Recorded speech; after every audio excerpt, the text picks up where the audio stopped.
Coffee கூட குடுக்காம இருக்க. ஏன் ஒரு நாள் காஃபி குடிக்கலன்னா செத்துருவியா? ஏ பவி, வீட்ல என்ன நடக்குது ஏது நடக்குதுன்னு புரிஞ்சு நடந்துக்கணும். இப்ப உனக்கு காப்பி குடிக்கிறதா ஒரு கேடா? பாட்டி, காஃபி கேட்டது ஒரு குத்தமா? எதுக்கு ரெண்டு பேரும் என்ன இப்படி திட்டுறீங்க? ஏண்டி உனக்கெல்லாம் கை இல்லையா? வேணும்னா போய் போட்டு குடிக்க வேண்டியதானே? உங்களுக்கு எல்லாம் வடிச்சு கொட்டிட்டே இருக்கணுமோ? மா, உனக்கு ஏன் மேல கோவனா என்கிட்ட காட்டு. இப்ப எதுக்கு அவளை திட்டுற? எதா இருந்தாலும் என்கிட்ட பேசு. ஆமா, அப்படியே பேசிட்டாலும் உனக்கு புரிஞ்சு தள்ளிடும்.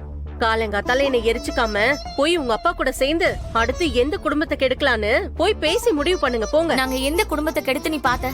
சும்மா வாய் இருக்குன்னு பேசிட்டே இருக்காத. யாருடைய இஷ்டத்துக்கு பேசுறா? நீ உங்க அப்பனும் தான் உங்க இஷ்டத்துக்கு அலையறீங்க. ஏண்டி நீ படிச்சவ தானே? உனக்கு கொஞ்சமாச்சும் சுய புத்தி இருக்க வேண்டாம்? மாப்பிள்ள அன்னைக்கு அவ்வளவு தூரம் சொல்றாரே, ஒரு வார்த்தை என்ன ஏதுன்னு கேட்டியா? என்ன கேட்கணும்னு சொல்ற? நீங்க எல்லாரும் சேர்ந்து நாடகம் போடுவீங்க, அதுக்கு நான் விளக்கம் வேற உட்கார்ந்து கேட்கணுமாக்கும்? ஆமாண்டி, நாங்க போட்டது நாடகம் தான், இல்லன்னு சொல்லல. உங்க அப்பா எதுக்கு ஸ்வேதா நம்பர் வாங்கினாரு? நீ தானே கொடுத்த? ஒரு வார்த்தை, அப்பா நீங்க ஸ்வேதா கிட்ட என்ன பேசுனீங்க, அவ எதுக்கு இங்க வந்தா, எப்படி வந்தான்னு ஒரு வார்த்தையாச்சும் கேட்டியா? கேட்டா எங்க அப்பாவை பத்தி எனக்கு நல்லா தெரியும், அவர் எது செஞ்சாலும் என் நல்லதுக்கு தான் செய்வார்னு, நல்லது செஞ்சவர்னு தூக்கி வச்சுக்க வேண்டியது. இப்ப என்ன பண்ண சொல்ற? தப்பு பண்ணது எல்லாமே எங்க அப்பா, நீங்க எல்லாரும் எதுவுமே பண்ணல. சொன்னாலும் சொல்லலனாலும் அதாண்டி உண்மை.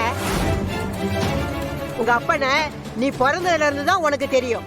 ஆனா அவனை என் வயித்துல இருந்து பிறந்ததுல இருந்தே அவனை எனக்கு தெரியும். பெத்த தாய் நானே என் பிள்ளைய பத்தி அப்படி சொல்றேன்னா அதுல என்ன இருக்கு ஏது இருக்கு என்ன தப்பு இருக்குன்னு யோசிக்க மாட்டியா? அதை விட்டுட்டு கையா தக்கான்னு குதிச்சு எல்லாருடைய நிம்மதியை கெடுக்க வேண்டியது. இங்க பாருடி, மாப்பிள்ள உன் கழுத்துல தாலி கட்டி இருக்காரு, இந்த வீட்டோட மருமகன். அவர் மேல உங்க அப்பாக்கு இருக்க கோபத்துக்கு அவர் என்னமோ பண்றாருன்னு பொறுத்துக்கலாம். ஆனா பாரதியும் ஆதியும் அவங்க என்னடி பண்ணாங்க?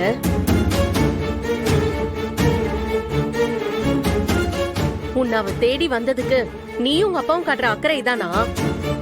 நல்ல வேலை, எந்த சாமி புண்ணியமோ தெரியல, ஆதியும் பாரதியும் ஒருத்தருக்கு ஒருத்தர் புரிஞ்சுக்கிட்டு இந்த சண்டை பெருசாகாம பாத்துக்கிட்டாங்க. இல்லனா பாரதியோட கோபத்துக்கும் குணத்துக்கும் மறுபடியும் வேதாளம் முருங்கை மரம் ஏறி இருக்கும்.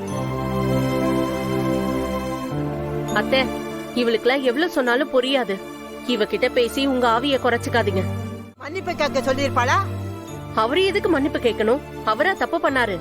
என் பேரை சிங்க குட்டிடி, அப்படி காலில் விழுதுதான் உன் கூட வாழணும்னா அப்படி ஒரு வாழ்க்கை வேண்டாம்னு சொல்லி தூக்கி போட்டு போகிட்டே இருப்பாண்டி. இந்த பாருடி, நீ உங்க அப்படி எவ்வளவு கனவு கண்டாலும் அது பறிக்காது.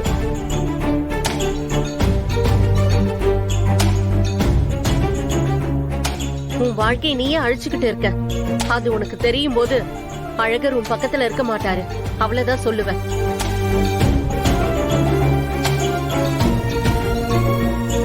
என்ன உன் பங்குக்கு நீ ஏதாவது சொல்லணுமா? சொல்லு, ஏதாவது சொல்லணும்னா நீயும் சொல்லு, கேட்டு தொலைக்கிறேன். உனக்கு அட்வைஸ் பண்ற அளவுக்கு நான் ஒன்னும் பெரிய மனுஷி இல்லக்கா. ஆனா ஒன்னே ஒண்ணு மட்டும் சொல்லிக்கிறேன்க்கா, அப்பா நல்லவர் தான்க்கா. ஆனா அப்பாவை விட அழகர் மாமா ரொம்ப நல்லவருக்கா.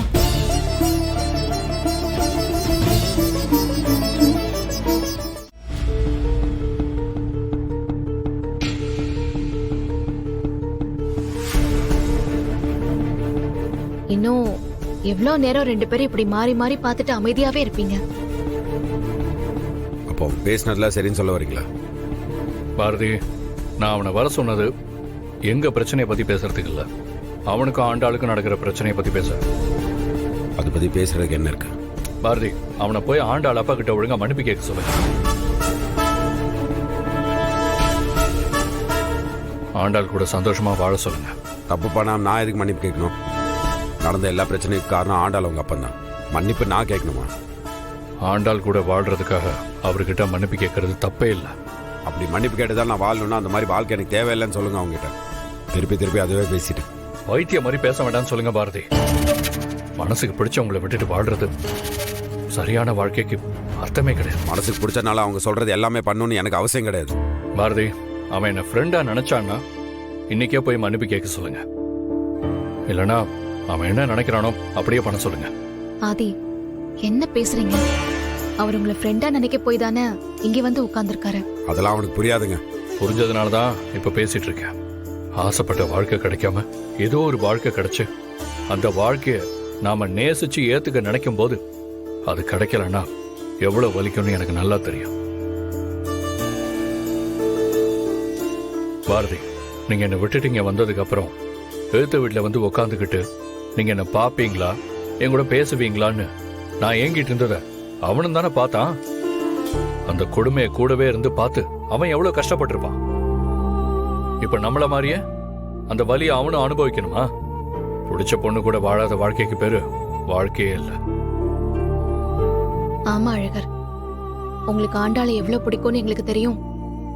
ஆண்டாளுக்கு உங்களை எவ்வளவு பிடிக்குங்கிறதும் எங்களுக்கு தெரியும். நீங்க 2 பேரும் இப்படி இருக்கிறது எங்களுக்கே கஷ்டமா இருக்கு. இன்னைக்கு வர சின்ன சின்ன பிரச்சனைக்கு எல்லாமே இப்படி பிரிஞ்சிருந்தா நாளைக்கு ஒன்னா சேர்ந்து வாழணுங்கிற எண்ணமே வராம போயிடும்.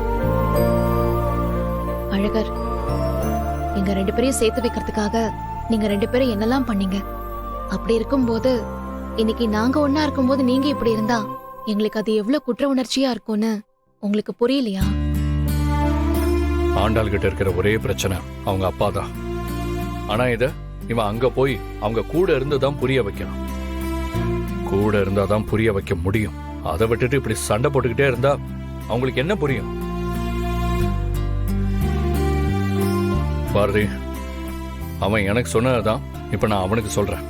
எனக்கு எப்படி நீங்களோ அதே மாதிரி தான் அவனுக்கு ஆண்டாளும்.